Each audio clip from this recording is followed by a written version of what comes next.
વિદ્યાર્થી મિત્રો, આજના વ્યાખ્યાનમાં આપ સર્વેનું હાર્દિક સ્વાગત છે. આજનું આપણું પેપર છે BECC 114 ડેવલપમેન્ટ ઇકોનોમિક્સ 2. વિકાસના અર્થશાસ્ત્ર પર આપણે આજે વાત કરીશું. હવે ડેવલપમેન્ટ ઇકોનોમિક્સમાં ખાસ કરીને આપણે અલગ અલગ પ્રકારની થિયરીઝ જોતા હોઈએ છીએ. એમાં આ એક થિયરી જે છે એ theory linear economics, linear model, linear theories of under development. એટલે ખાસ કરીને બીજા વિશ્વયુદ્ધ પછી જે અલ્પ વિકસિત દેશોને વિકાસની પ્રક્રિયામાં ખાસ રસ પડ્યો અને ત્યાર પછી ડેવલપમેન્ટ ઇકોનોમિક્સની અલગ અલગ થિયરીઝ ડેવલપ થઈ.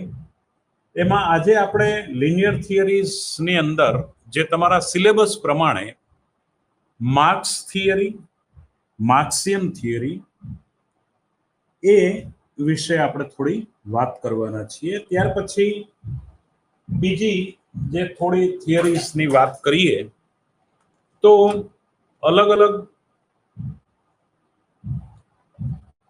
રોસ્ટોવ્સ, લિનિયર સ્ટેજીસ, કુઝનેટ્સ અને હેરડ એન્ડ ડોમર લિનિયર મોડેલની વાત કરીશું. In our first 5 plan, we are using the Herod-Domer model. હેરડ નામના અર્થશાસ્ત્રી અને ડોમર નામના ગણિતશાસ્ત્રીએ જે થિયરીઝ આપી હતી. હવે આમાં આપણા ઓબ્જેક્ટિવ્સ જે છે, outline the theory behind economic under development, એને આપણે નક્કી કરવી.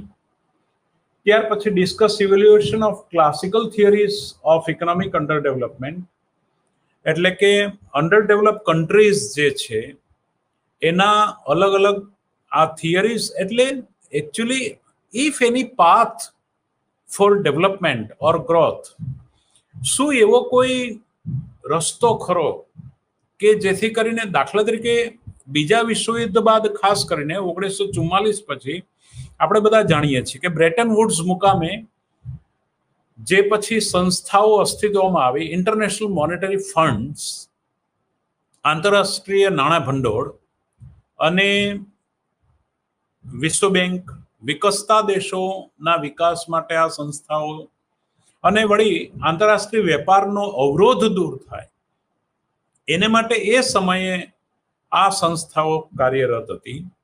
જો કે IMFનો પ્રભાવ પછી થોડો ઘટ્યો અને હવે તો આપણે જાણીએ છીએ એમ 1995 બાદ WTO, વર્લ્ડ ટ્રેડ ઓર્ગેનાઇઝેશન, વિશ્વ વેપાર સંસ્થા, એ અને ડંકેલ પ્રપોઝલ જે 550 પાનાનો ગ્રંથ હતો, એના આધારે તુલનાત્મક ખર્ચના લાભો મેળવવા માટે વિશ્વને આંતરરાષ્ટ્રીય વ્યાપારમાં મુક્ત કરી દેવાની વાત 1995 પછી WTO, વર્લ્ડ ટ્રેડ ઓર્ગેનાઇઝેશને કરી. હવે ખાસ કરીને આ બધી થિયરીઝ જે છે અંડર ડેવલપ કન્ટ્રીને ડેવલપ કરવા માટે અલગ અલગ પાથ શોધે છે. ધારો કે ગાંધીનગરથી અમદાવાદ પહોંચવા માટેનો રસ્તો,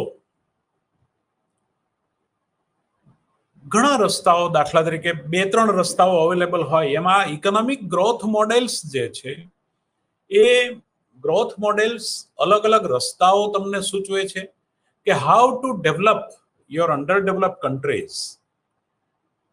એટલે કે અલ્પ વિકસિત દેશોને વિકસતા દેશોની હરોળમાં લાવવા માટે શું કરી શકાય, એના અલગ અલગ સ્ટેજીસ. તો એમાં સૌપ્રથમ માર્ક્સિયન સ્ટેજીસ ઓફ ગ્રોથ ની આપણે વાત કરીએ તો એમાં ઘણી થિયરીઝ ડેવલપ થઈ કે માર્ક્સિયન થિયરીમાં હવે ખાસ કરીને 1950 થી 60ની વચ્ચે linear stages of growth model, theories of pattern and structural changes, એટલે ભારત એક વિકાસશીલ દેશ 1947માં આઝાદ થયા પછી પ્રશ્ન એવો થયો કે માળખાગત ફેરફારો કરવા હવે માળખાગત ફેરફારોની અંદર ભારત કૃષિ પ્રધાન હતું, એમાંથી પછી ઉદ્યોગો વિના વળી આપણે જાણીએ છીએ કે કૃષિ પેદાશો જે છે એનું વેપારમાં મૂલ્ય અનપેક્ષ ઉત્પાદન હોય છે. દાખલા તરીકે આપણા ઘરમાં ઘઉંમાં ટીપડામાં જે ઘઉં છે 1 વર્ષ ચાલે એટલા હોય તો આવક ગમે એટલી હોય કુટુંબની, પણ એની ડિમાન્ડ એનાથી વધારે નહીં કરે. એટલે અનાજની માંગની મર્યાદા છે.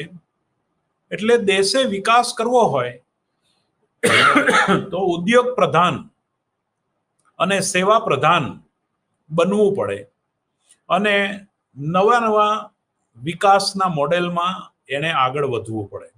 એટલા માટે આપણે 1956ની નવી ઔદ્યોગિક નીતિમાં ઉદ્યોગો ઉપર ભાર મૂક્યો. હવે theories and patterns of structural change, માળખાગત પરિવર્તનો થવા જોઈએ. ગ્રામ્ય વસ્તી શહેરમાં સ્થળાંતરિત થાય, એને પણ નવી રોજગારી મળે, એ બેરોજગારીમાં ના રહે. પછી ઇન્ટરનેશનલ ડિપેન્ડન્સ રિવોલ્યુશન, જે દેશ જે વસ્તુમાં કાર્યકુશળ હોય એ દેશ એ વસ્તુનું પ્રધાનપણે ઉત્પાદન કરી અને એની નિકાસ કરે તો એ દેશની રાષ્ટ્રીય આવક વધે. એટલે દરેક દેશોની એકબીજા ઉપર આધારિતતા વધે, પણ સરવાળે આપણે તુલનાત્મક ખર્ચ તફાવતનો સિદ્ધાંત જોઈએ છે, તે રીતે ફાયદો થાય. અને neo classical free market counter revolution, એટલે નવપ્રશિષ્ટ મોડેલો જે છે એની આપણે મિડનું મોડેલ ને એની બધી ચર્ચાઓ આમાં સાંકળી લેવામાં આવે છે. નાવ લિનિયર થિયરીઝ એકદમ સ્ટ્રેટ ફોરવર્ડ, જે લિનિયર સુરેખ થિયરીમાં માર્ક્સ સ્ટેજ ઓફ ગ્રોથ, એને 5 સ્ટેજની વાત કરી.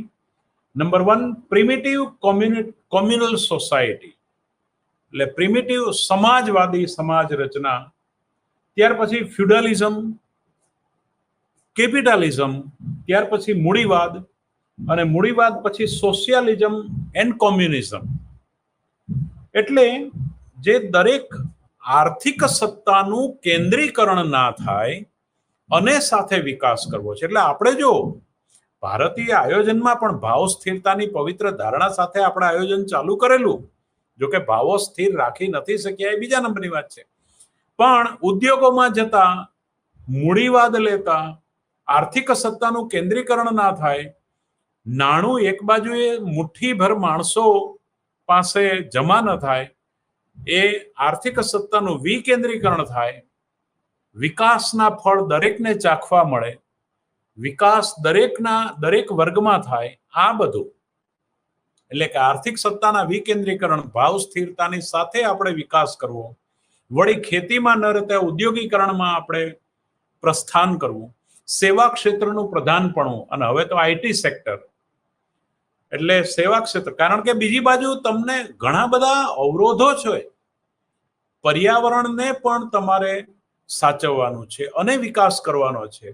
એટલે એવું મોડેલ જોઈએ કે જે આર્થિક સત્તાનું વિકેન્દ્રીકરણ કરે, પર્યાવરણને સાચવે, પર્યાવરણનો વિનાશ ન થાય, એનો હ્રાસ ન થાય. એટલે આ બધી દિશાઓમાં વળી એગ્રીકલ્ચર સેક્ટર, ભારતમાં ખેતી પ્રધાન દેશ હોય તો ખેતીવાડીને, વળી લેબર પાસે સ્કિલ ન હોય, ખેતરમાં મજૂરી કરવા સિવાયની બીજી સ્કિલ ન હોય, તો લેબરને સ્કિલ વાળા બનાવવા, એ લોકોનો આ ટેકનોલોજી, ઉદ્યોગ અને એની સાથે શિક્ષણનું પ્રમાણ વધારવું, આ બધી જ જવાબદારીઓ આપણે એક સાથે વહન કરવાની છે. ઇકોનોમિક મોડેલમાં, માર્ક્સના મોડેલમાં 19મી સદીમાં ખાસ કરીને મધ્યમાં અને ખાસ કરીને લીસ્ટ ડેવલપ કન્ટ્રીઝ, એની માટે આ બધા પ્રકારના પ્રશ્નો ઊભા થયા હતા. એટલે માર્ક્સના જે followers extended the scope of Marxist theory encompass the international dimension on the role of capital in, according to them, the international capitalism system, which has led to great inequality between the rich and poor countries, has increased the dependence of the least developed countries on the industrial capitalist countries for the basic economic needs. પાયાની આર્થિક જરૂરિયાતો સંતોષાતી ના હોય અને આર્થિક જરૂરિયાતો પાયાની ખોરાકની જરૂરિયાત ના સંતોષાય અને વિકાસની દિશામાં આપણે આગળ વધવાનું છે. હવે કેપિટાલિસ્ટ કન્ટ્રીઝની અંદર પણ ખાસ કરીને રીચ અને પુઅરર્સ એટલે કે અમીરો અને ગરીબો વચ્ચેનું અંતર વધારે રહે છે. તો આ અંતર પણ ઘટાડવાનું છે. એટલે લિનિયર ગ્રોથ મોડેલ ત્યાર પછી એટલે દરેક અર્થશાસ્ત્રીઓએ વિકાસની દિશામાં વિકાસમાં પહોંચવા માટેના કેમેરાઓ અલગ અલગ લીધા અને અલગ અલગ ફોટોગ્રાફ્સ રજૂ કર્યા. એને આપણે મોડેલ કહીએ છીએ. દાખલા તરીકે માર્ક્સે એ મૂડીવાદી દેશોમાં ગરીબ અમીર વચ્ચેનું અંતર વધારે હોવાને કારણે એવો રસ્તો બતાવ્યો કે સમાજવાદી સમાજ રચના થી જ આર્થિક સત્તાનું વિકેન્દ્રીકરણ થાય અને ગરીબ અમીર વચ્ચેનું અંતર ઘટે. હવે ત્યાર પછી લેવિસ અથવા રોસ્ટોવના તબક્કાઓની વાત કરીએ તો રોસ્ટોવના જે ગ્રોથ મોડેલ છે એમાં ધ ટ્રેડિશનલ સોસાયટી, પહેલા તો ખેતીવાડી આધારિત સમાજ હોય. આ ખેતીવાડી આધારિત સમાજ હોય એ ઉદ્યોગોમાં કોઈ પણ પ્રકારનું એનું વિશિષ્ટ પ્રકારનું સ્કિલ્સ પણ ના હોય. એટલે આ સોશિયલ સ્ટ્રક્ચરને પેલા કેરેક્ટરાઇઝ એને પછી બેકવર્ડ નેચર અને એ ટેકનોલોજી એની વિસ્તાર કરવાનો અને એનામાં સ્કિલ ડેવલપ કરવાનું પ્રશ્ન આવે. ત્યાર પછી બીજું the pre condition for take off, એટલે કે જ્યારે પ્લેન હવામાં ઉડે એ પેલા જમીનને છોડે એ ટેક ઓફ સ્ટેજ, એટલે કોઈ પણ અલ્પ વિકસિત દેશ એ ટેક ઓફ સ્ટેજમાં આવે. હવે એને માટે પણ તમે જુઓ કે હર્સમેને અલગ અલગ આમાં બહુ રસ પડે એવું છે. હર્સમેન નામના અર્થશાસ્ત્રીએ બે અલગ અલગ મોડેલ, એમાં એક મોડેલ એવું છે, હર્સમેન એમાં સંમત છે કે ઇનઇક્વિલિબ્રિયમ એટલે કે અસમતુલ મોડેલ, દેશની જેમાં એક્સપર્ટાઇઝેશન હોય એમાં હ્યુજ મૂડીરોકાણ, એટલું બધું મૂડીરોકાણ કરો કે જેથી કરીને પ્લેન જમીન છોડી દે એટલે ટેક ઓફ સ્ટેજ પ્રાપ્ત કરે. એમાં પણ બે એપ્રોચ છે. એક બેલેન્સ એટલે કે સમતોલ વિકાસ, બેલેન્સ ડેવલપમેન્ટ, એટલે દરેક ક્ષેત્રોમાં સરકાર, દાખલા તરીકે સરકાર આપણા દેશમાં બૂટ બને, ચપ્પલ બને, પણ કપડા ના બને તો ના ચાલે. કપડા બને, બૂટ ચપ્પલ, ભલે આંતરરાષ્ટ્રીય વેપારમાં તમે જોડાવ ને બીજી તમારી જરૂરિયાતની વસ્તુ કોમ્પ્યુટરની છે, બીજી એમાંથી તમે નિકાસ આયાત કરીને મેળવો, એ વાત સાચી, પણ ઇન્ટરડિપેન્ડન્સી એટલી બધી પણ ના કે જેથી કરીને બીજા સ્કિલ વાળા જે લેબરર્સ છે એ બેકાર રહે. એટલે આ બંને વિચારધારાઓ છે, સમતોલ વિકાસ અને અસમતોલ વિકાસ. એટલે ઇન્ટરમીડિયેટ ચીજો, પછી ફાઇનલ ગુડ્સ, ખાંડના કારખાના છે, પછી કપાસ જો વધારે તો રેયન એના આધારે તમે કાપડની મિલો એનું ડેવલપમેન્ટ કરી શકો. એટલે ધીસ ઓલ આર ધ ઇન્ટરડિપેન્ડન્સ. એટલે મેન્યુફેક્ચરિંગ ઇન્ડસ્ટ્રીઝને તમે એ કરી શકો. Political, social and institutional framework emerge that are favorable to sustain growth. એટલે કે વિકાસ જે છે એને આપણે સસ્ટેન કરવો છે. સસ્ટેન એટલે સંપોષિત કરવો છે. એકનું ઉત્પાદન બીજાને પોષણ આપનારું હોય. અને બીજું કે ક્યારેય પણ ધારો કે માત્ર ખેતી ઉપર આધારિત આપણું અર્થતંત્ર હોય, કોઈ વર્ષે અતિવૃષ્ટિ થઈ જાય કે કોઈ વર્ષે અનાવૃષ્ટિ થઈ જાય તો એ અર્થતંત્ર ભાંગી પડે, દુષ્કાળ પડે તો એ અર્થતંત્ર સાવ એના બદલે જો ઇન્ડસ્ટ્રી પણ સાથે સાથે ડેવલપ થતી હોય, એક જ વસ્તુ પર આધારિત આપણું અર્થતંત્ર ના હોય તો આપણે મુક્ત રીતે એમાં બંનેની રીતે વિકાસ કરી શકીએ. તો આ ઇન્ડસ્ટ્રીયલ રિવોલ્યુશન પણ ઇમ્પોર્ટન્ટ છે. રોસ્ટોવ એને ઇન્ડસ્ટ્રીયલ ઔદ્યોગિક ક્રાંતિ કે છે, stage as industrial revolution. the drive to maturity. Now, movement from takeoff to maturity is the stage of spread of technology changes for improve the efficiency from the leading sectors of the economy to the other sectors. એટલે એ અધર સેક્ટરમાં પણ તમે જઈ શકો. અને એને રોસ્ટોવ, according to Rostov, an economy demonstrates that it is technological and entrepreneurial skill to produce not everything but anything it chooses to produce. એટલે આમાં નિયોજન શક્તિ પણ વિકાસ પામે અને કોઈ પણ વસ્તુનો પડકાર, કોઈ પણ ચેલેન્જીસ અર્થતંત્રમાં નિયોજકો ઝીલતા થાય એ બીજી અન્ય વસ્તુનું પણ ઉત્પાદન કરે. નાઉ હાઈ માસ કન્ઝમ્પશન એટલે કે this stage characterize the movement of an economy from maturity to high mass consumption. એટલે જે કંઈ પણ ઉત્પાદિત વસ્તુઓ જે ઉત્પાદિત થઈ છે એને મોટો સમાજનો એક સમૂહ વપરાશ કરે છે. તો એ consumer durable goods become accessible in addition in the economy. અર્થતંત્રમાં એનું બચત અને મૂડીરોકાણ દ્વારા એ વપરાશ યોગ્ય જે અન્ય વસ્તુઓ જે છે એનું પણ ઉત્પાદન વધવું જોઈએ. હવે દાખલા તરીકે તમારી બુકમાં આ ફિગર આપી છે, આ રોસ્ટોવના તબક્કાઓ સમજવા માટે. એને પણ આપણે સમજવા પ્રયત્ન કરીએ તો તમે આ ફિગર જોઈ શકો છો. એને હું અહીંયાથી માંડી અને અહીંયા સુધીના સ્ટેજ કહું છું તો એક શખ્સ ઉપર અહીંયા ટાઈમ માપેલો છે અને savings and investment in industry, ઉદ્યોગોમાં બચત અને મૂડીરોકાણ એ વાય એક્સ ઉપર માપેલું છે. સૌથી પહેલું તળિયાનું ટ્રેડિશનલ સોસાયટી છે, ત્યાર પછી પ્રી કન્ડિશનલ ટેક ઓફ. અહીંયા ટ્રેડિશનલ સોસાયટી વિકાસ સમયની સાથે થાય એમ અહીંયા આગળ એના સ્ટેજ, કારણ કે અહીંયા સેવિંગ્સ એન્ડ ઇન્વેસ્ટમેન્ટ માપેલા છે અને એક શખ્સ ઉપર ટાઈમ. જેમ જેમ સમય જાય, દાખલા તરીકે આપણે ઇન્ડિયાના સંદર્ભમાં 90-91માં ગ્લોબલાઇઝેશન અપનાવ્યું, ત્યાર પછી 2010, 20, હવે 30 ફ્યુચર, એ ડેવલપમેન્ટના ટાઈમમાં આપણે શું કરીએ કે ટાઈમની સાથે pre condition for take off, એટલે ટેક ઓફ માટેની પ્રી કન્ડિશન આપણે પ્રોવાઈડ કરીએ, એટલે કે એ સેટિસ્ફાઈ કરીએ, લોકોને એજ્યુકેશન આપીએ, બધા ટ્રેન કરીએ, એન્ટરપ્રિન્યોરશિપ ડેવલપમેન્ટ માટેના. પછી ટેક ઓફ સ્ટેજ, એના આધારે આખો વિકાસની પ્રક્રિયા, વિકાસના તબક્કાઓ ચાલુ થાય. ત્યાર પછી ડ્રાઈવ ટુ મેચ્યુરિટી, ત્યાર પછી હાઈ માસ ઓફ કન્ઝમ્પશન, એટલે કે વપરાશ માટે પુષ્કળ વસ્તુઓનું ઉત્પાદન થાય, એટલે વસ્તુઓ સસ્તી બને.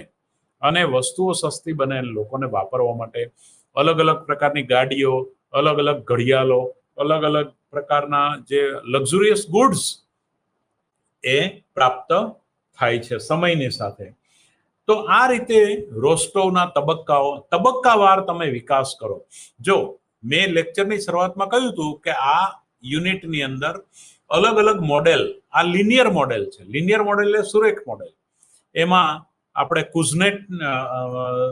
હવે કુઝનેટની વાત કરીએ, પણ એ પહેલા આપણે જે માર્ક્સની વાત કરી, કાર્લ માર્ક્સે સમાજવાદી રચના દ્વારા આર્થિક સત્તાનું વિકેન્દ્રીકરણ અને વિકાસ કરવો એવી વાત કરી.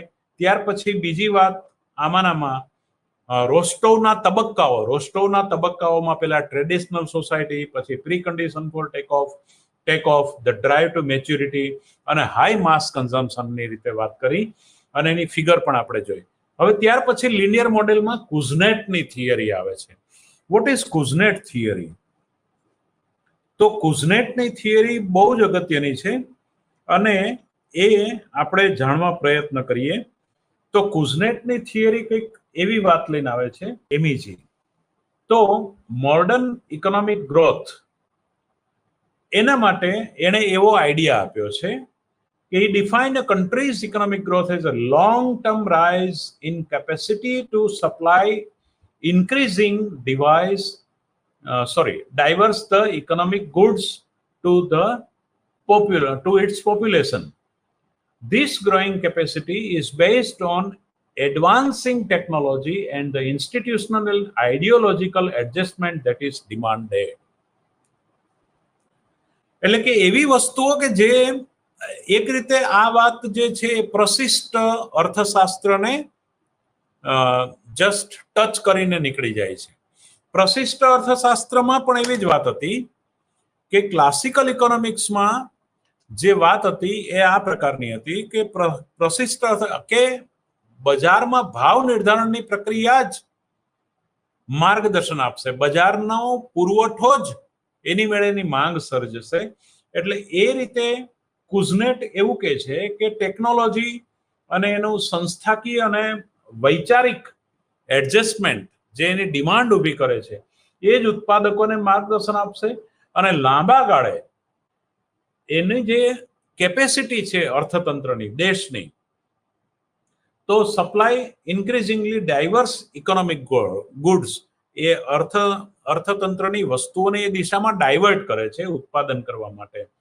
while the sustained rise in national output is a clear manifestation the economic growth, the ability to provide a wide range of goods is a sign of economic maturity. જ્યારે તમને વિશાળ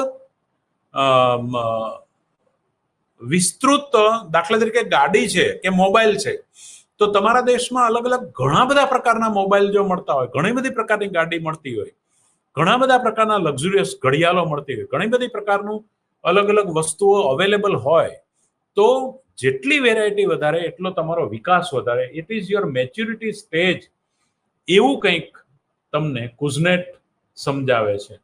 બીજા નંબરમાં modern technology provides the basis of preconditions for continuous growth.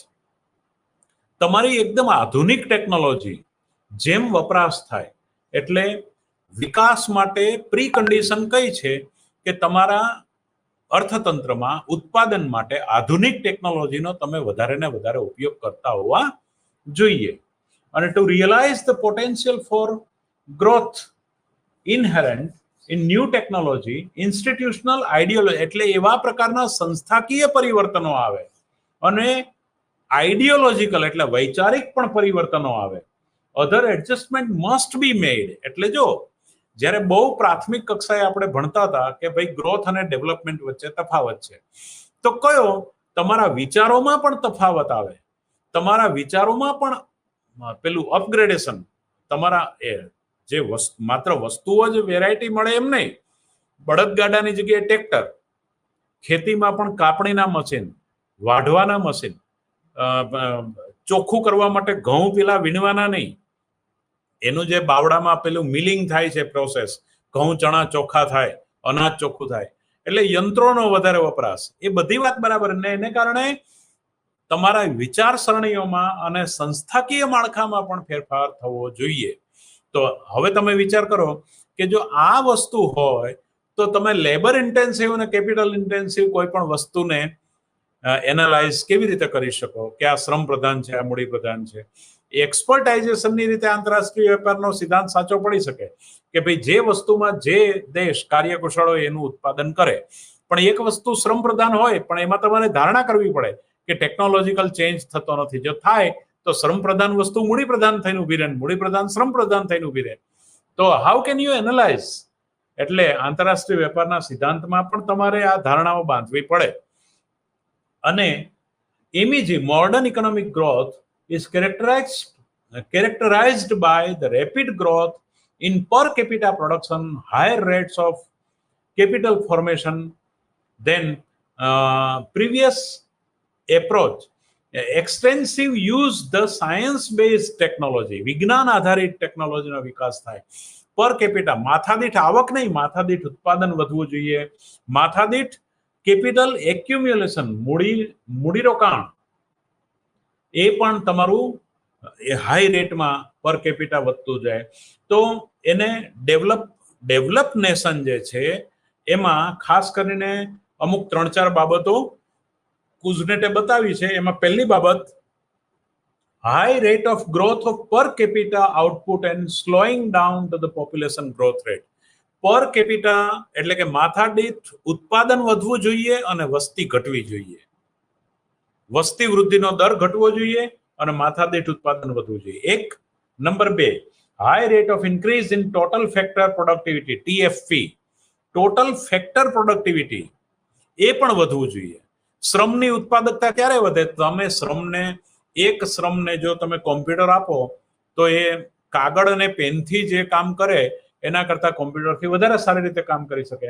એટલે factor productivity, જમીન, મૂડી, શ્રમ અને નિયોજકની એકમ દીઠ ઉત્પાદકતા આધુનિક ટેકનોલોજીનો વપરાશ થાય તો વધે. તો high rate of increase in total factor productivity, high rates of structural transformation of the economy, અર્થતંત્રનું માળખાગત જે ટ્રાન્સફોર્મેશન જે છે એનો દર ઊંચો હોવો જોઈએ. ચોથા નંબરમાં એને આ વિકાસના લક્ષણોમાં, વિકાસના મુદ્દાઓમાં બતાવ્યો. High rate of social and ideological transformation, તમારા વિચારો પણ આધુનિક બનવા જોઈએ એનો દર, અને સમાજનું માળખું પણ high rate of social and ideological transformation, એટલે એનું પણ ટ્રાન્સફોર્મેશનનો દર ઊંચો હોવો જોઈએ. The propensity of economically developed countries to reach out to the rest of world for markets and raw materials. તમે બાકીના દેશોમાં તમારું કાચો માલ અને એ પહોંચાડતા હોય, તમારી પાસે વિદેશોની અંદર પણ તમારા દેશના માર્કેટ હોય. આ બહુ મહત્વની વાત છે. તમારા દેશની જરૂરિયાત પૂરી કરે એટલી જ તમે ઉત્પાદન કરો એવી વાત નથી, પણ વિદેશોની અંદર પણ તમારું માર્કેટ હોય, એ પણ હવે આ વિકાસમાં વણી લેવામાં આવે છે. The limited spread of economic growth to only 1/3 of the world's population, એટલે 1/3 ભાગના જ આવા વિશ્વની કુલ વસ્તીના 33% જ વસ્તીમાં આ પ્રકારના લક્ષણો છે. એટલે 2/3 of the people in the third world continued to live the poverty, એટલે કે બાકીના પોણા ભાગના દેશો તો આનાથી વંચિત રહી જાય છે. ખાસ કરીને આના નોબલ લેક્ચર્સ જે છે કુઝનેટના 1971માં, the Simon Kuznets laid out the observation as follows. હવે કઈ વાત કરી છે તમારી બુકમાં પાના નંબર 61 પર સરસ વાત છે. Whatever the weightage of the several factors in explaining the failure of the less developed countries to take advantage of the potential of modern economic growth, backwardness of the native economic and social framework lends itself to the factual findings. At present, about 2/3 of the more of the world population is the economically less developed groups. તો 2/3 ભાગ જે છે વિશ્વનો એ અલ્પ વિકાસમાં છે, અને 1/3 ભાગ જ જે ઉપર જે સાયમન કુઝનેટે જણાવ્યા 4-5 લક્ષણો એમાં એનો લાભ લે છે. ઇન 1965 ની વાત પણ કરી છે કે 1965 the last year for the which have worldwide comparable product estimate the per capita GDP at market price of 1.72 billion out of world total of the 3.27 billion. World na je che 3.27 માંથી 1.72 billion GDP per capita, the last year of which we have worldwide comparable product estimate the per capita GDP at market price 1.72 billion out of world total 3.27 billion was, whereas 0.86 billion in economically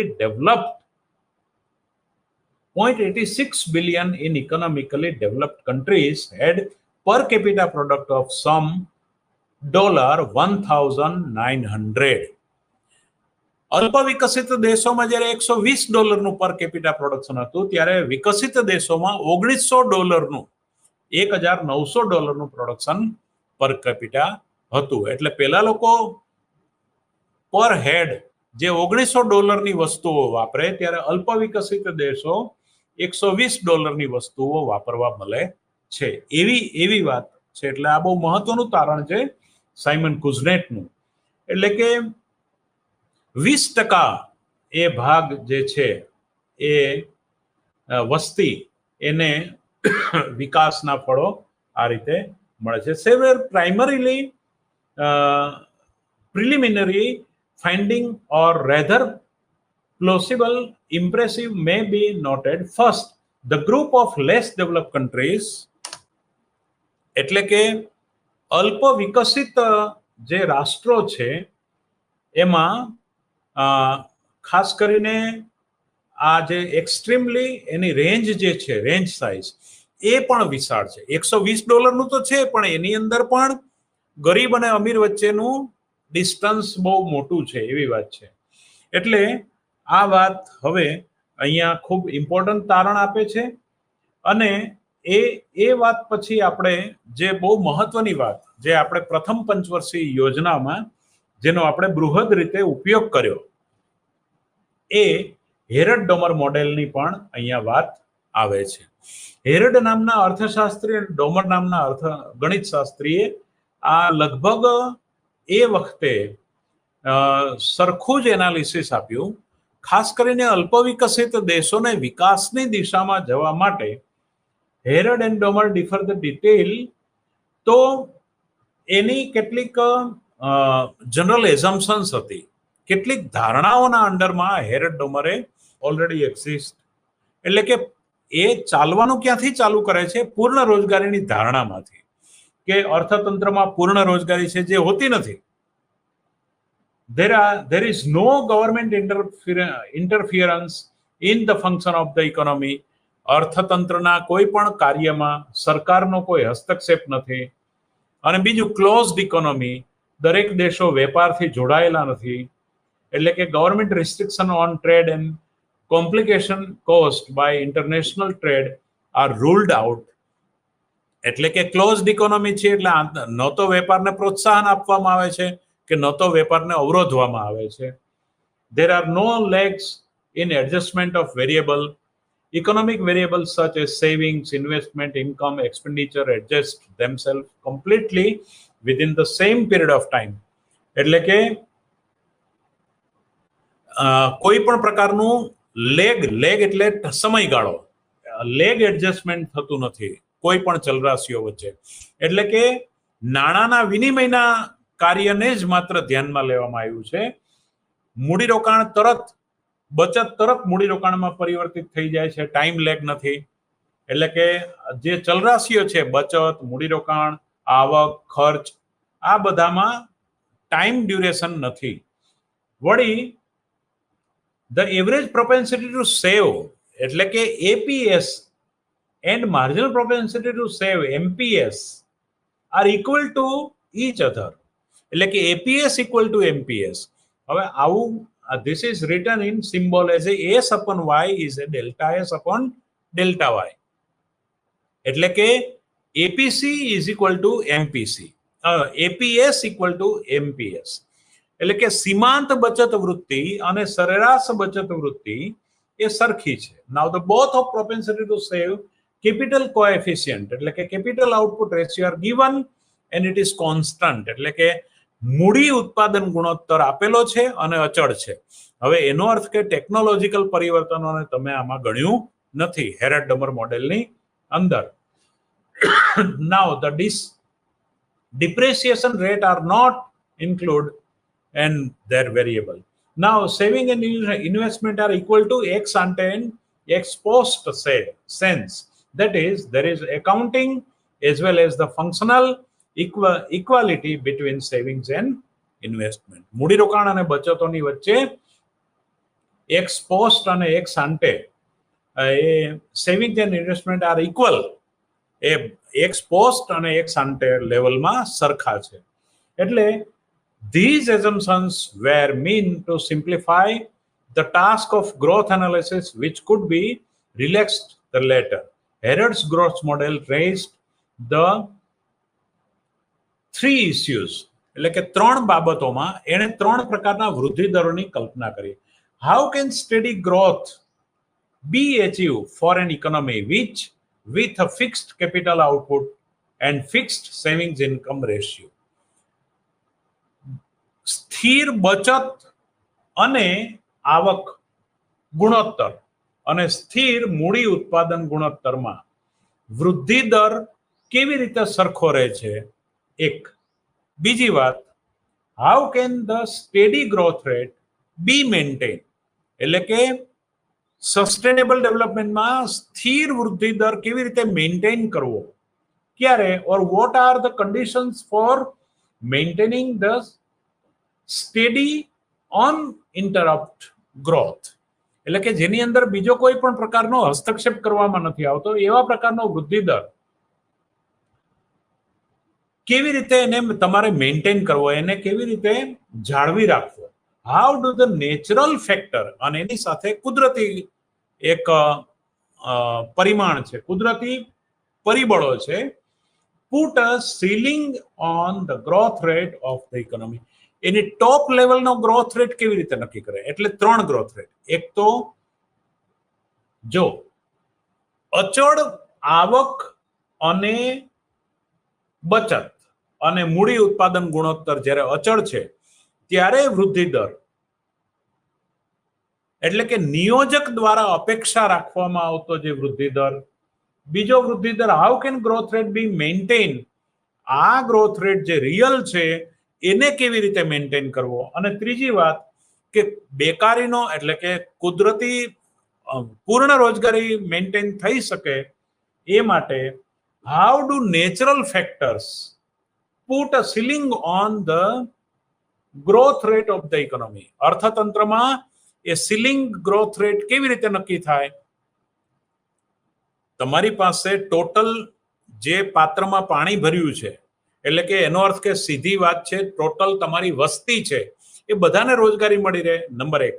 natural rate of unemployment, કુદરતી બેરોજગારીનો દર Phillips રેખા પ્રમાણે ભલે હોય પણ બધા કોઈ બેકાર ન રહે, બધાને રોજગારી આપી શકાય એવો ટોપ લેવલનો કોઈ સીલિંગ ગ્રોથ રેટ છે તો એને નેચરલ ગ્રોથ રેટ કહેવાય. વસ્તી વૃદ્ધિના દરની સાથે તમારે તમારા વૃદ્ધિ દરને મેન્ટેન રાખવાનો છે. એટલે GN is equal two GW is equal two G, એટલે કે રિયલ ગ્રોથ રેટ જે તમારો મૂડી ઉત્પાદન ગુણોત્તર સ્થિર છે, કોઈ ટેકનોલોજીકલ પ્રગતિ થતી નથી, એની સાથે મૂડી ઉત્પાદન ગુણોત્તરની સ્થિરતા સાથે આવક અને મૂડીરોકાણની સ્થિરતા, એની પણ સ્થિરતા જાળવતા જે ગ્રોથ રેટ છે એ. અને how can steady growth rate achieve economy fixed capital output ratio, and how can growth rate be maintained at condition for maintain the steady uninterrupted growth, એટલે કોઈ પણ પ્રકારનો હસ્તક્ષેપ ના હોય અને તમારે માર્કેટ બેઝ આખું ડેવલપમેન્ટ થતું હોય. એટલે real growth rate is equal to warranted growth rate is equal to વસ્તી વૃદ્ધિ થાય છે એ ટાઈપનો વિકાસનો ગ્રોથ રેટ. એટલે કે એને જનરલ ઇક્વેશન એક જ આપ્યું કે G into C is equal to S, where is G is equal two G આપણે એને કહીએ ડેલ્ટા વાય બાય વાય. એટલે generally the actual growth rate G. Number 2, મિત્રો બહુ ધ્યાન રાખજો, થોડી મેથેમેટિકલ ટર્મ છે પણ બહુ જ મજા આવે એવી આખી વાત છે. હેરડ અને ડોમરે જે રીતે વિકાસને આખો સમજાવ્યો છે એ બહુ સરસ રીતે વાત કરી છે. The actual growth rate G. Number 2, the warranted growth rate GW, and number 3, natural growth rate GN. The actual growth rate is growth rate determined by the actual rate of savings and investment. જે actual growth rate ને કોણ determine કરે છે? બચત અને મૂડીરોકાણ. એ બચત અને મૂડીરોકાણ S upon C, એટલે કે બચત ભાગ્યા કેપિટલ આઉટપુટ રેશિયો. હવે એ જે છે, in other words, it can be defined the ratio of changes in delta y, અને એને કારણે જે રાષ્ટ્રીય આવકનો ફેરફાર થાય છે એ ડેલ્ટા, એટલે એકચ્યુઅલી G શું છે? G delta y by y છે, મૂળ રાષ્ટ્રીય આવક અને ડેલ્ટા વાય. દાખલા તરીકે 10 કરોડ રૂપિયાની રાષ્ટ્રીય આવક વધે છે તો ડેલ્ટા વાય 10, અને મૂળ રાષ્ટ્રીય આવક 100 કરોડની હતી, 100 માંથી 110 થાય છે તો 10 ભાગ્યા 100 એટલે કે 0.1% વૃદ્ધિ દર થયો.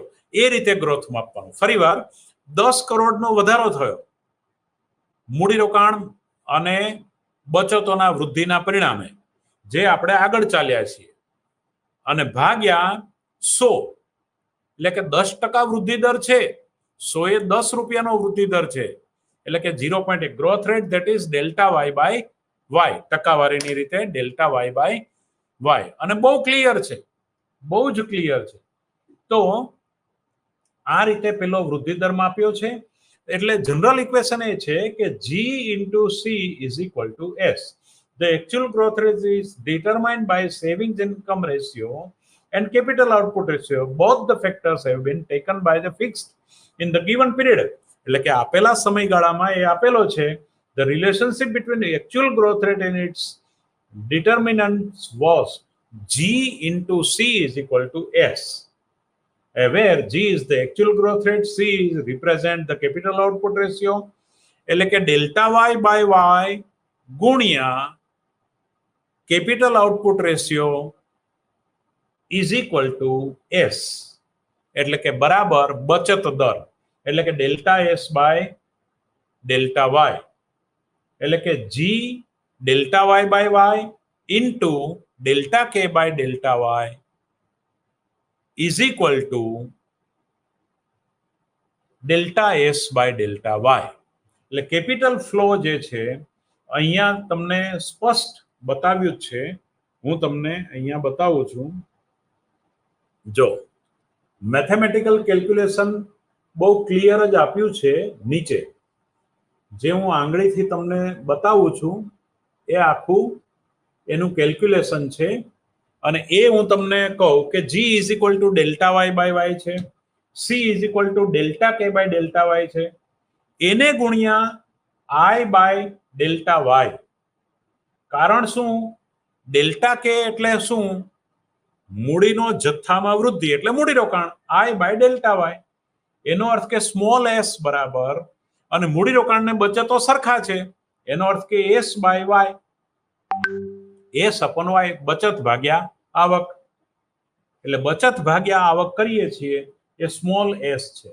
તો delta Y by Y into I by delta Y is equal to S by Y. બરાબર.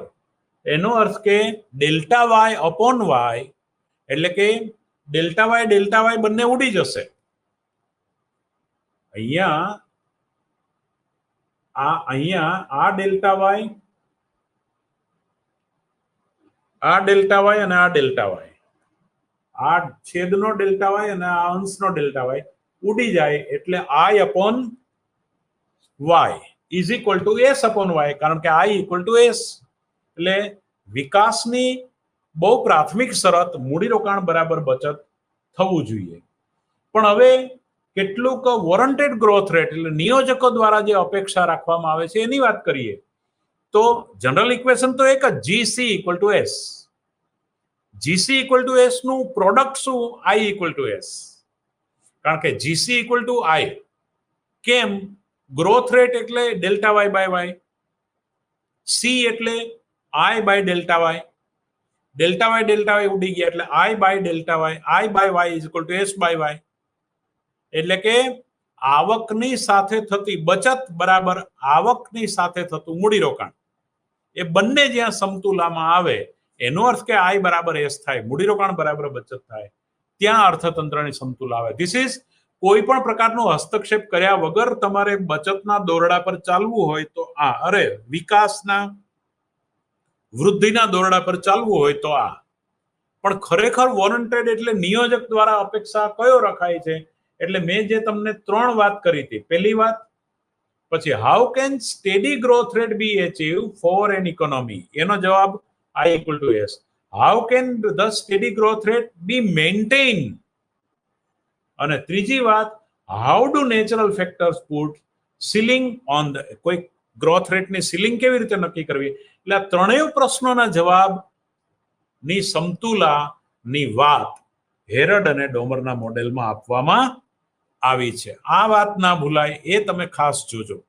આ હેરડ ડોમર મોડેલ એને પ્રોપરલી શીખવું એ વસ્તુ, એટલે નિયોજકો દ્વારા જે અપેક્ષા રાખવામાં આવે છે એને વોરંટેડ ગ્રોથ રેટ કહેવામાં આવે છે. એટલે કે એક્સ આન્ટે અને એક્સ પોસ્ટ ઇન્વેસ્ટમેન્ટ અને સેવિંગ્સ અને એક્સ આન્ટે એ બંને જ્યાં સરખું હોય, that is warranted growth rate warranted growth રેટની વાત કરીએ, warranted growth rate determined by capital output ratio and savings income ratio, એટલે કે બચત આવક ગુણોત્તર અને મૂડી ઉત્પાદન ગુણોત્તર દ્વારા નક્કી થાય છે. What is warranted growth rate? એટલે વોરંટેડ ગ્રોથ રેટ જે નક્કી થયો, GW equal to CR is equal to S.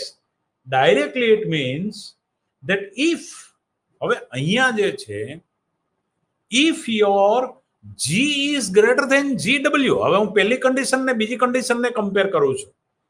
જો વોરંટેડ ગ્રોથ રેટ નીચો હોય એનો અર્થ કે નિયોજકો દ્વારા, એટલે ex ante growth rate ex post કરતા તમે નીચેના દરે હોય તો એનો સીધો અર્થ એવો છે કે કેપિટલ આઉટપુટ રેશિયો જે છે એ રિક્વાયર્ડ કેપિટલ આઉટપુટ રેશિયો કરતા ઓછો છે. નહીં ખ્યાલ આવે? If G is less than GW, G is greater than GW, then C is less than CR. Means what is your growth rate is greater than what is warranted growth rate. It directly means that your capital output ratio is less than what is your required capital output ratio. એટલે કે જો વૃદ્ધિ દર તમારો વોરંટેડ વૃદ્ધિ દર કરતા વધારે છે એનો અર્થ કે, કારણ કે GC is equal to S, એનો અર્થ એવો થયો કે તમારો કેપિટલ આઉટપુટ રેશિયો જે જરૂરી કેપિટલ આઉટપુટ રેશિયો હતો એના કરતા ઓછો છે. જો વૃદ્ધિ વધારે છે તો કેપિટલ આઉટપુટ રેશિયો ઓછો છે. જો વૃદ્ધિ વધારે છે તો real capital output ratio required કરતા ઓછો છે, તો જ તમારો વૃદ્ધિ દર વધારે છે. રિક્વાયર્ડ કેપિટલ આઉટપુટ રેશિયો કરતા તમારો વૃદ્ધિ દર જો ઓછો છે, તમારો real growth rate is more then what is your warranted growth rate? It directly means that your real capital output ratio is less than your required capital output ratio. It's a good sign. Your technological progress is more. એની ઊંધી દિશામાં જુઓ કે if your real growth rate is less than what is warranted growth rate, it directly means that your required capital output ratio is less because your real growth rate is less. So your real capital output ratio is greater than what is your required capital output ratio. આ વાતને અહીંયા તમારે સમજી રાખવી પડે. એને હું ફિગરમાં તમે ખાલી જોઈ લો, પછી હું સમજાવું છું. અહીંયા તમે જોઈ શકશો કે આ ત્રુટક લાઈન થી જે બતાવી છે એ ગ્રોથ રેખા છે. સૌથી ઉપર જે સીલિંગની નેચરલ ગ્રોથ રેટ સીલિંગની અહીંયા બતાવી છે. આ ગ્રોથ રેટ આપણે ખરેખર અહીં ચાલતા આપણે નેચરલ ગ્રોથ રેટને ટચ કરવા પ્રયત્ન કરી રહ્યા છીએ, અને આ જે સીધી રેખામાં જાય છે એ GW છે. જો વોરંટેડ ગ્રોથ રેટ ઓછો થાય છે અને રિયલ ગ્રોથ રેટ વધે છે એનો અર્થ કે કેપિટલ આઉટપુટ રેશિયો તમારો ડિક્રીઝ થઈ રહ્યો છે, ટેકનોલોજીકલ પ્રગતિ થઈ રહી છે. એટલે કે GW એન્ડ GN. હવે આઈડિયલ પરિસ્થિતિ તો કઈ છે કે આ ત્રુટક લાઈન જે છે એ આને અડી જાય, આને સ્પર્શી જાય. એનો અર્થ કે બધાને રોજગારી મળી જાય. એનો અર્થ કે natural growth rate is equal two real growth rate is equal to warranted growth rate. If 3 are equals, then you are in optimum situation. It is a ideal situation. જે શક્ય બનતું નથી અને એને બનાવવા માટેના પ્રયત્નો આપણે કરવા પડતા હોય છે. અને એને માટે તમે અર્થતંત્રનું માળખાગત ફેરફારો કરો, એને માટે અર્થતંત્રમાં જે કેપિટલ આઉટપુટ રેશિયો ટેકનોલોજીકલ પ્રગતિ કરો, એને માટે તમે લોકોને સ્કિલ ડેવલપ કરો, એને માટે લોકોને તમે ભણાવો ગણાવો, એને માટે લોકોને તમે જોખમ ખેડવાની ટ્રેનિંગ આપો, એન્ટરપ્રિન્યોરશિપ ડેવલપમેન્ટ પ્રોગ્રામ. આ કોલેજોની અંદર હવે જે ઇન્ક્યુબેશન સેન્ટરો ચાલુ થયા છે, ઇનોવેશન ક્લબો ચાલુ થઈ છે, કારણ કે વૃદ્ધિ દર વધારો એ વિશ્વના દેશોની માર્કેટને, વિશ્વના દેશોમાં તમારું પ્રોડક્શન વધારે થાય, તમારું પ્રોડક્ટ વધે, એના માટે જે વિકાસની પરિસ્થિતિ આપણા મૂળમાં, આપણા વિકાસના બિલ્ડિંગના મૂળમાં આ હેરડ ડોમર મોડેલ છે. તો એના આધાર પર આપણે ગ્રોથ મોડેલની ડિસ્કશન કરીએ છીએ. તો આ જે વસ્તુ જે છે એ બહુ જ ઇમ્પોર્ટન્ટ છે. એટલે નેચરલ ગ્રોથ રેટ. હવે આપણે નેચરલ ગ્રોથ રેટ એક એવી પ્રકારની પરિસ્થિતિ, ક્યુમ્યુલેટિવ રિસેશન એટલે કે ચક્રવૃદ્ધિ મંદી, ક્યુમ્યુલેટિવ, આમ તો ગુજરાતી શબ્દ ખબર નહીં, પણ ક્યુમ્યુલેટિવ એટલે એકબીજાની અસરને એ ઇફેક્ટ કરતી હોય એવી મંદી, એક મંદી વળી પાછી આગળ વિશાળ મહામંદી લાવે, એ પરિસ્થિતિ કેવી હોય? તો જ્યારે તમે ગ્રોથ રેટમાં ઇન્ક્રીઝ કરો, if your growth rate increase, એ જીએન ને ટચ થઈ જાય, એ છતાં પણ વોરંટેડ ગ્રોથ રેટ તો એનાથી ઊંચો હોય. નિયોજકો દ્વારા જે અપેક્ષા રાખવામાં આવે એ ગ્રોથ રેટ તમારી નેચરલ ગ્રોથ રેટ કરતા વધી જાય, તો એ ક્યુમ્યુલેટિવ મંદીની દિશામાં તમારું અર્થતંત્ર ધીમે ધીમે ફંગોળાતું જાય. એટલે કેન્સની જનરલ થિયરીમાં આપણે જે શીખ્યા કે સરકાર હસ્તક્ષેપ કરે અને મૂડીરોકાણ કરે અને આ મંદી દૂર થાય, તો આ ક્યુમ્યુલેટિવ રિસેશનને તમારે દૂર કરવો હોય તો જે ગ્રોથ રેટ, નેચરલ ગ્રોથ રેટને સીલિંગમાં ટચ થયા પછી પણ હજી પણ આગળ વૃદ્ધિની જરૂર છે. કેમ કે અર્થતંત્ર મંદીમાં છે. એટલે વોરંટેડ ગ્રોથ રેટ જો ઊંચો હોય, એટલે રિક્વાયર્ડ ગ્રોથ રેટ ઊંચો હોય, તો એને માટે સરકારે હસ્તક્ષેપ કરવો જરૂરી બન્યો. એટલે આ વખતે પ્રશ્ન થયો મૂડીવાદની સામે. સમાજવાદ, મૂડીવાદ, આપણે ક્રમમાં જોયું કે સમાજવાદ માર્ક્સે લાવવા પ્રયત્ન કર્યો, આર્થિક સત્તાનું વિકેન્દ્રીકરણ. આખરે આપણે શું કરવું છે? વિકાસ કરવો છે. એનું એક આઈડિયલ મોડેલ આપવું છે કે જેથી કરીને સમયની સાથે આપણે એડજસ્ટમેન્ટ કરી શકીએ, સમયની સાથે વિકાસની દિશા અને દશા બંને વધારી શકીએ. વિદ્યાર્થી મિત્રો, તો આ જે general theory, particularly on 2 counts thus stated. હવે કયું? Investment has 2 effect. મૂડીરોકાણને 2 અસરો થાય. પહેલી, એન ઇન્કમ જનરેટિંગ ઇફેક્ટ. એક મૂડીરોકાણ વધે છે એને કારણે બીજા મૂડીરોકાણને પ્રોત્સાહન આપે છે, જેને આપણે થિયરી ઓફ એક્સેલરેશન, ગતિવર્ધનનો સિદ્ધાંત તરીકે ઓળખીએ. B, productivity effect of creating capacity. એટલે જે મૂળ હોય એ માઇક્રો ઇકોનોમિક્સમાં તમે જુઓ તો એની પ્રોડક્શન કેપેસિટી વધે, પ્રોડક્ટિવિટી વધે. The short-run analysis governed by the Keynes ignored the second effect. કેન્સે પહેલી અસર લીધી પણ બીજી અસરની અવગણના કરી કે પ્રોડક્ટિવિટી વધે છે. અને બીજી વાત જે હતી એ અનએમ્પ્લોયમેન્ટ ઓફ લેબર, એટલે કે શ્રમની જે રોજગારીનો અભાવ, બિનરોજગારી, attract the attention to the feel sympathy for the jobless, but unemployment of capital attracts little attention. એટલે કે જે બેરોજગારી હતી એને આનું ધ્યાન, આ સિદ્ધાંતને વિશેષ આકર્ષિત બનાવ્યો કે બેરોજગારોને રોજગારી આપવા માટે સરકારે હસ્તક્ષેપ કરી, નવું મૂડીરોકાણ કરી અને રોજગારી આપવી જોઈએ. તો આ હેરડની મુખ્ય વાત આપણે વણી લેવા પ્રયત્ન કર્યો છે. પણ એની સાથે ડોમરે પણ આને પેરેલલ જ વાત કરી છે કે the investment is the central variable of the stable growth. સ્થિર વૃદ્ધિ માટે મૂડીરોકાણ એક ચાવીરૂપ ઘટક છે અને એ અમુક લેવલ પર મેન્ટેન થવું જોઈએ. On the one hand it generated income and the other hand it create productivity capacity. એક ઉત્પાદકતાની જે ક્ષમતા એ વધારે છે અને બીજી બાજુ જે છે તે આવકમાં વૃદ્ધિ કરે છે. તો આ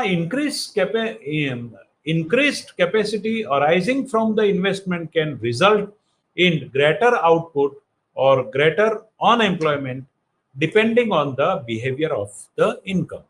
જે આવકનું વર્તન છે, આવક કેટલા પ્રમાણમાં વધે છે એના આધારે એનું પરિણામ ઉત્પાદન વૃદ્ધિ અને એને પરિણામે મૂડીરોકાણ વૃદ્ધિમાં એનું દેખાય છે અસર. Now the condition concerning the behavioral of income can be expressed in terms of growth rate. એટલે આની જે અસરો છે એ ગ્રોથ રેટના રૂપમાં આપણે રજૂ કરી શકીએ. એનો અર્થ કે business cycle G equal to GW equal to GN. તો એને આપણે razor edged business cycle are viewed as a deviation from the path of steady growth. These deviation cannot go on working indefinitely.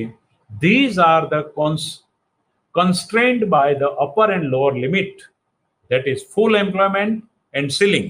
એટલે પૂર્ણ રોજગારી અને એની છત એ નક્કી કરતું વૃદ્ધિ દર આના પરથી નક્કી થાય છે.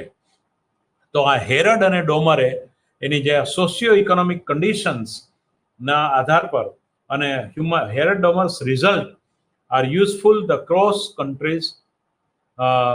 પણ આની કેટલીક લિનિયર થિયરીની પણ કેટલીક મર્યાદાઓ છે કે માત્ર એના સિગ્નિફિકન્ટ એમ કે આના આધાર પર તમે માપી ના શકો, એ બધી એની મર્યાદાઓની વાત છે.